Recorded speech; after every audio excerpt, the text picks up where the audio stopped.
Hi there, traders. This is Brad Gilbert with the weekly kickoff. It's Monday, the 26th of Feb. Right, as we come out of the Asian session, just looking at the charts, right? I just purposely left my technical analysis sort of undone for the week, but you can see how the whole dollar upward move at this stage has really lost momentum, right? And a lot of the instruments, I know Euro, Sterling, Aussie, Kiwi had a pretty good week last week, but it was more like a slow burn with and then once they got above their resistance levels, they've lost sort of touch with what's going on. And now everything's sort of drifting.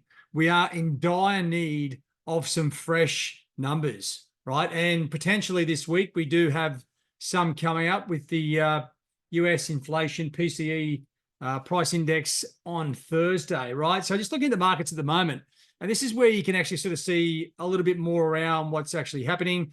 Bond yield prices are up, which means the overall yields are down, right? But equity futures are down, and that's the European equity futures are down as well. And there's a lot of currencies down, right? It's like everything's falling, even the commodities. So I don't know what's going up, but euro's going up. The outer side of that, it's like the markets are acting independently, right? And that's not, and there's no, I was going to say there's no reason for that, but if you look at the charts, that's the sort of behavior that we're seeing on the charts at the moment. So just a little word of warning as you go into the start of the week, right? There's a lack of momentum. There's a lack of clear direction across the board. And that's where this week's calendar really comes into play. Now, if you look across the board, you know what? There's not much to look at, right? Japanese inflation, like Japanese numbers, you can pretty much put a line through those, right? Nothing's happening in Japan. It hasn't happened for 30 years. Right, but we do have a few numbers coming out this week to get the ball rolling. Some new home sales.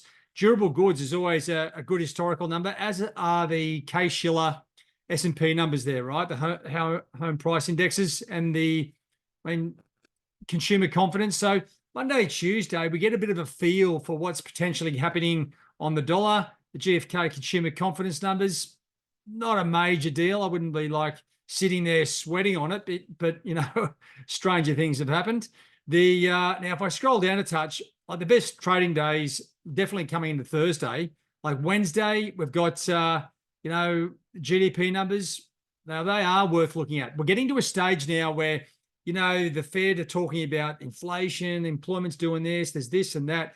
The real big the check or the health check is the GDP.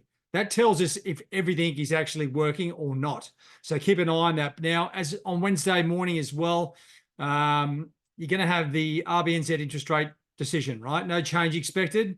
That can be a calamity. Obviously, very little liquidity there in the Kiwi. It's one of those trickier events. You come into Thursday, yeah, there's a few numbers there in Australia, some housing numbers. Retail sales is probably more important. GDP numbers out of Switzerland, some unemployment figures in the Deutschland. GDP figures, this is where we're sort of getting into the heart and soul of the week, right? So if you've got things on this week and you can't get to the screens until Wednesday, Thursday, you're probably doing yourself a favor, to be honest.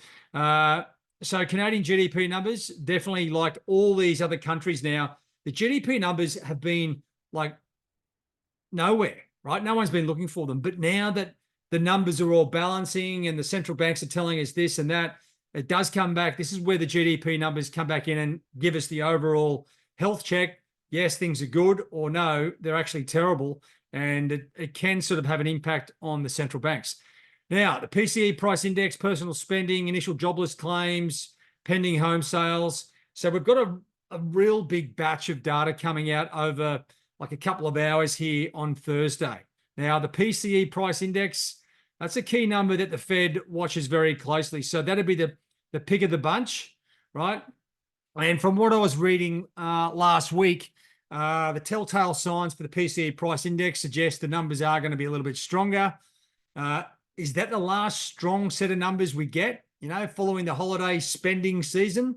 I think so, right? That's my gut feel. I think these US numbers, the little bit of strength we saw is just a one-off situation, and then things get bad from here. But I've been wrong in the past, but that's what my large belly's telling me. You come into Friday, we've got some Chinese numbers there to be looking at. Good for the Australasian traders, Asian traders. Europe, yeah, it's a bit on focus with the manufacturing PMI numbers, inflation numbers in the Eurozone.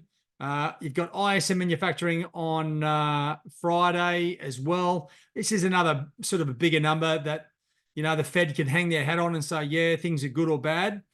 And that's where we are. So, like, just looking at the week, right, as you can tell from what I was just sort of viewing through, we have got a dribble of US numbers, and this is enough to really, if the numbers are consistent, like consistently weak or consistently strong, we could start to see a gradual move in the dollar and across the majors, right? But if we start to see one number up, one number down, one number up, one number down, we're going to see a very similar week to last week. And I can tell you that was pretty painful watching that, right? Because you're sitting there, thinking, maybe things are going to build up. There was no sudden moves in the sense of real strong momentum. We were just getting these knee jerks and then the dollar drifting lower. So not a hell of a lot into it. It's the last week of the month, and it's traditionally like not awesome, right? Next week will be jam-packed full of goodies. So don't lose your marbles, but just try and wait and piece together the various where momentum may come from, right? Now, this is the phase where you will be starting to redraw trend lines, come back in. That's all you can do on a day like a Monday. It's a great day to be, I tell you what, all the bankers get in there, get their coffee, sit down, read the paper, and then start drawing their trend lines to see what's going on. Because last week was a bit of a joke as far as trading opportunities, like legible ones. But once you start drawing some trend lines, things will start making a bit of sense. All right. And pretty much that's all I've got for you at the moment. It's the last week of the month. As I said, traditionally not awesome, but we do have consistent US numbers across the board each day. So just keep a track of those, especially if you're in the North American session. It's going to be very easy. Outside of that, the rest of the traders, well, do your best, right? Just don't over leverage on a week where, you know what, you're just trying to add a few bucks to your account, not hit it out of the park. All right. That's it from me, guys. Have a good one. Cheerio.